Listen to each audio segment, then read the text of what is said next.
ಇವತ್ತಿನ ವಿಡಿಯೋದಲ್ಲಿ ಒಂದು ಹೊಸ ಪಾಲಿಸಿ ಬಗ್ಗೆ ಎಕ್ಸ್ಪ್ಲೇನ್ ಮಾಡ್ತಾ ಇದ್ದೀನಿ. ಅದು ಡಿ.ಪಿ. ಆ್ಯಕ್ಟ್ ಅಂತ. ಇಂಡಿಯನ್ ಸೆಂಟ್ರಲ್ ಗೌರ್ಮೆಂಟ್ ಅವರು ಒಂದು ಹೊಸ ಪಾಲಿಸಿ ತರ್ತಾ ಇರುವಂಥದ್ದು. ಸೊ ಈ ಪಾಲಿಸಿ ಅಥವಾ ಹೊಸ ರೂಲ್ ಬಗ್ಗೆ ಡೀಟೇಲ್ ಆಗಿ ಎಕ್ಸ್ಪ್ಲೇನ್ ಮಾಡ್ತೀನಿ. ಅರ್ಥ ಏನಂತ ಹೇಳ್ತೀನಿ, ಮತ್ತೆ ಹೇಗೆ ಇದು ವರ್ಕ್ ಆಗುತ್ತೆ, ಕ್ರಿಯೇಟರ್ಸ್ ಜರ್ನಿನಲ್ಲಿ ಹೇಗೆ ಇದು ಎಫೆಕ್ಟ್ ಆಗುತ್ತೆ ಅಂತ ಇವತ್ತಿನ ವಿಡಿಯೋದಲ್ಲಿ ಡೀಟೇಲ್ ಆಗಿ ಎಕ್ಸ್ಪ್ಲೇನ್ ಮಾಡ್ತಾ ಇದ್ದೀನಿ. ಅದಕ್ಕೆ ಯಾವುದೇ ಒಬ್ಬ ಕಾಂಟೆಂಟ್ ಕ್ರಿಯೇಟರ್ ಆಗಲಿ ಅಥವಾ ಯೂಟ್ಯೂಬರ್ ಆಗಲಿ ಈ ವಿಡಿಯೋ ತಪ್ಪದೆ ಸ್ಕಿಪ್ ಮಾಡಿದೆ ಪೂರ್ತಿ ನೋಡಿ. ಎಂತಕ್ಕಂದ್ರೆ ಈ ವಿಡಿಯೋ ನಿಮಗೆ ತುಂಬ ಇಂಪಾರ್ಟೆಂಟ್ ಆಗುತ್ತೆ. ಬನ್ನಿ ತರ ಮಾಡಿದ್ರೆ ನಮ್ಮ ಟಾಪಿಕ್ ಶುರು ಮಾಡೋಣ. ಅದಕ್ಕಿಂತ ಮುಂಚೆ ವಿಡಿಯೋ ನೋಡ್ತಾ ಇದ್ದೀರಾ ಅಂತ ಅಂದ್ರೆ ಇನ್ನು ಲೈಕ್ ಕೊಟ್ಟಿಲ್ಲ ಅಂತಂದ್ರೆ ಲೈಕ್ ಕೊಡಿ. ಹಾಗೂ ಕೂಡ ಈ ಚಾನಲ್ಗೆ ಇನ್ನೂ ಸಬ್ಸ್ಕ್ರೈಬ್ ಆಗಿಲ್ಲ ಅಂತಂದ್ರೆ ಸಬ್ಸ್ಕ್ರೈಬ್ ಆಗಿ ಹಾಗೂ ಬೆಲ್ ಐಕಾನ್ ಕ್ಲಿಕ್ ಮಾಡಿ. ಸಬ್ಸ್ಕ್ರೈಬ್ ಆಗಿ ಫ್ರೆಂಡ್ಸ್, ಸಬ್ಸ್ಕ್ರೈಬ್ ಫ್ರೀ. ಸಬ್ಸ್ಕ್ರೈಬ್ ಆದರೆ ಈ ರೀತಿ ಸೂಪರ್ ಆಗಿರುವ ಕಾಂಟೆಂಟ್ ನಿಮಗೋಸ್ಕರ ಅಪ್ಲೋಡ್ ಮಾಡ್ತಾ ಇರ್ತೀನಿ. ಬನ್ನಿ ತರ ಮಾಡಿದ್ರೆ ನಮ್ಮ ಟಾಪಿಕ್ ಶುರು ಮಾಡೋಣ. ಈ ಡಿ.ಪಿ. ಆಕ್ಟ್ ಅರ್ಥ ಏನಂತ ತಿಳ್ಕೊಳ್ಳೋಣ. ಡಿ.ಪಿ. ಆಕ್ಟ್ ಫುಲ್ ಫಾರ್ಮ್ ಏನಂತ ಅಂದ್ರೆ digital personal data protection act ಅಂತ. ಸೊ ಈ ಪರ್ಟಿಕ್ಯುಲರ್ ಆ್ಯಕ್ಟ್ ಏನಿದೆ ಪಾರ್ಲಿಮೆಂಟ್ನಲ್ಲಿ ಅಂದರೆ ಇಂಡಿಯನ್ ಸೆಂಟ್ರಲ್ ಗೌರ್ಮೆಂಟ್ನಲ್ಲಿ ಆಗಸ್ಟ್ 2023 ಅಪ್ರೂವಲ್ ಆಯಿತು.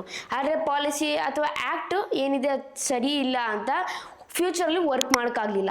ಆದರೆ ಅಟ್ ಪ್ರೆಸೆಂಟ್ 2025ರಲ್ಲಿ ಇಂಡಿಯನ್ ಸೆಂಟ್ರಲ್ ಗೌರ್ಮೆಂಟ್ ಅವರು ಈ ಡಿ.ಪಿ. ಆ್ಯಕ್ಟ್ದು ಡ್ರಾಫ್ಟ್ ರೂಲ್ಸ್ನ ರಿಲೀಸ್ ಮಾಡಿದ್ದಾರೆ ಪಬ್ಲಿಕ್ನಲ್ಲಿ. ಫೀಡ್ಬ್ಯಾಕ್ ಸಿಗಲಿ ಚೆನ್ನಾಗಿ, ಈ ರೂಲ್ಸ್ ಬಗ್ಗೆ ಚೆನ್ನಾಗಿದೆ ಚೆನ್ನಾಗಿಲ್ವಾ ಅಂತ. ಸೊ ಫೀಡ್ಬ್ಯಾಕು ಫೆಬ್ರವರಿ 18th ನಡೆಯುತ್ತೆ. ಅದಾದಮೇಲೆ ರಿಸಲ್ಟ್ ಬರುತ್ತೆ ನಿಮಗೆ.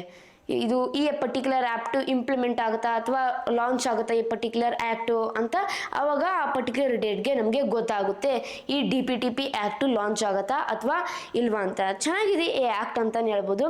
ಸೊ ಈ ಆ್ಯಕ್ಟ್ ಅರ್ಥ ಏನಂತ ನಾವು ತಿಳ್ಕೊಂಡ್ವಿ. ಈ ಪರ್ಟಿಕ್ಯುಲರ್ ಆ್ಯಕ್ಟ್ ಹೇಗೆ ವರ್ಕ್ ಆಗುತ್ತಂತ ತಿಳ್ಕೊಳ್ಳೋಣ. ಹೇಗೆ ವರ್ಕ್ ಆಗುತ್ತಂತ ಅಂದರೆ ಈಗೆಲ್ಲ ಅಂಡರ್ 18 ಯಾರ್ಯಾರು ಇದ್ದಾರೆ ಅವರೆಲ್ಲ ಯೂಟ್ಯೂಬ್ ಚಾನಲ್ ಅಥವಾ ಸೋಷಿಯಲ್ ಮೀಡಿಯಾದ ಅಕೌಂಟ್ ಕ್ರಿಯೇಟ್ ಮಾಡ್ಬೋದು, ನಿಮಗೆಲ್ಲ ಗೊತ್ತಿರ್ಬೋದು. ಆದರೆ ಯೂಟ್ಯೂಬ್ ಚಾನಲ್ ಮಾನಿಟೈಸೇಷನ್ ಆಗ್ತದಾಗ ಆ್ಯಡ್ಸೆನ್ಸ್ ಏನಿದೆ, ನಾನೀಗ ಉದಾಹರಣೆಗೋಸ್ಕರ ನಾನು ಅಂಡರ್ 18 ಇದ್ದೀನಿ ನಾನೀಗ. ಸೊ ನಾನು ಆ್ಯಡ್ಸೆನ್ಸ್ಗೆ ನಮ್ಮ ತಂದೆದೇ ಹೆಸರಲ್ಲಿ ಕೊಟ್ಟಿದ್ದೀನಿ. ನಾನು ಅಂದರೆ ಹೆಸರಲ್ಲಿ ಕೊಟ್ಟು ಪಾನ್ ಕಾರ್ಡ್ ಅದೆಲ್ಲ ಡೀಟೇಲ್ಸ್ ಕೊಟ್ಟಿದ್ದೀನಿ. ಕಾರಣ ಏನಂತ ಅಂದರೆ ನಾನು ಅಂಡರ್ 18+ ಇದ್ರೆ ಡೀಟೇಲ್ಸ್ ಎಲ್ಲ ಕೊಡ್ಬೋದು ಅಲ್ಲಿ. ಓಕೆ, ಇಲ್ಲೇನು ಡಿಫ್ರೆಂಟ್ ಸಿಚುವೇಶನ್ ಏನಂತ ಅಂದರೆ ಹೇಗೆ ನಾವು ಆ್ಯಡ್ಸೆನ್ಸಲ್ಲಿ 18+ ಇರಬೇಕು ಕ್ರಿಯೇಟ್ ಮಾಡಬೇಕು ಅಕೌಂಟ್ ಅಂತ ಅಂದರೆ ಇದೇ ಥರ ಸೋಷಿಯಲ್ ಮೀಡಿಯಾದಲ್ಲೂ ಅಕೌಂಟ್ ಕ್ರಿಯೇಟ್ ಮಾಡಬೇಕು. ಈಗ ಸಪೋಸ್ ನೀವು ಅಂಡರ್ 18 ಇದ್ದೀರಾ ಅಂತ ಅಂದರೆ ಸೋಷಿಯಲ್ ಮೀಡಿಯಾದಲ್ಲಿ ನೀವು ಅಕೌಂಟ್ ಕ್ರಿಯೇಟ್ ಮಾಡಬೇಕಂತ ಅಂದರೆ ಪೇರೆಂಟ್ಸ್ ಹತ್ರ ಕನ್ಸೆಂಟ್ ಅಥವಾ ಕನ್ಸೆಂಟ್ ಲೆಟ್ರ್ ಕೊಡಬೇಕಾಗುತ್ತೆ ಅಕೌಂಟ್ ಕ್ರಿಯೇಟ್ ಮಾಡಬೇಕಂತ ಅಂದರೆ ಸೋಷಿಯಲ್ ಮೀಡಿಯಾದಲ್ಲಿ. ಯಾವುದೇ ಆಗಲಿ, ಯೂಟ್ಯೂಬ್ ಚಾನಲೇ ಆಗಲಿ, ಇನ್ಸ್ಟಾಗ್ರಾಮ್ ಐ ಡಿ ಆಗಲಿ ಅಥವಾ ಫೇಸ್ಬುಕ್ ಪೇಜ್ ಆಗಲಿ ಕ್ರಿಯೇಟ್ ಮಾಡಬೇಕಂತ ಅಂದರೆ ಕನ್ಸೆಂಟ್ ಇರಬೇಕು. ಹೇಗೆ ನಾವು ಸ್ಕೂಲಲ್ಲಿ ಕನ್ಸೆಂಟ್ ಲೆಟ್ರ್ ಕೊಡ್ತೀವಿ ಆ ರೀತಿ ಕನ್ಸೆಂಟ್ ಲೆಟ್ರ್ ಕೊಡಬೇಕು. ಸೊ ಈ ಕನ್ಸೆಂಟ್ ಲೆಟ್ರ್ ಎಲ್ಲ ಹೇಗೆ ನಾವು ಕ್ಯಾಲ್ಕುಲೇಟ್ ಮಾಡೋದು, ಕನ್ಸೆಂಟ್ ಕೊಟ್ಟಿದ್ದಾರೆ, ಒಪ್ಪಿಗೆ ಕೊಟ್ಟಿದ್ದಾರೆ ಪೇರೆಂಟ್ಸು ಈ ಪರ್ಟಿಕ್ಯುಲರ್ ಸೋಷಿಯಲ್ ಮೀಡಿಯಾದಲ್ಲಿ ಅಕೌಂಟ್ ಕ್ರಿಯೇಟ್ ಮಾಡೋಕ್ಕಂತ ಅಂದರೆ DF ಅಥವಾ ಡೇಟ್ ಆಫ್ ಫಿಡ್ಯೂಷರಿ ಅಂತ ಇರುತ್ತೆ. ಈ ಪರ್ಟಿಕ್ಯುಲರ್ ಡೇಟ್ ಆಫ್ ಫಿಡ್ಯೂಷರಿ ಏನಂತ ಅಂದರೆ ಡಾಟಾ ಕಲೆಕ್ಟ್ ಮಾಡುತ್ತೆ. ಇದೊಂದು ಆರ್ಗನೈಸೇಷನ್. ಸೊ ಏನಿದೆ important data, mobile number, address, so ಬೇರೆ ರೀತಿ ವಿಧವಾದ ಡಾಟಾ ಎಲ್ಲ ಕ್ರಿಯೇಟ್ ಮಾಡುತ್ತೆ ಅಥವಾ ಕಲೆಕ್ಟ್ ಮಾಡೋದಿದು. ಸೊ ಕಲೆಕ್ಟ್ ಮಾಡಿಕೊಂಡು ಇನ್ಫಾರ್ಮೇಷನ್ ನೀಡುತ್ತೆ ಇಂಡಿಯನ್ ಗೌರ್ಮೆಂಟ್ ಅವ್ರಿಗೆ. ಇವ್ರು ಇದು ಕನ್ಸೆಂಟ್ ಲೆಟ್ರ್ ಕೊಟ್ಟಿದ್ದಾರೆ, ಸೊ ಇವ್ರಿಗೆ ಒಪ್ಪಿಗೆ ಇದೆ, ಅವರು ಮಗು ಅಥವಾ ಅಂಡರ್ 18 ಇರಲ್ಲ ಅವ್ರಿಗೆ ಸೋಷಿಯಲ್ ಮೀಡಿಯಾದಲ್ಲಿ ಅಕೌಂಟ್ ಕ್ರಿಯೇಟ್ ಮಾಡೋದಕ್ಕೆ ಅಂತ.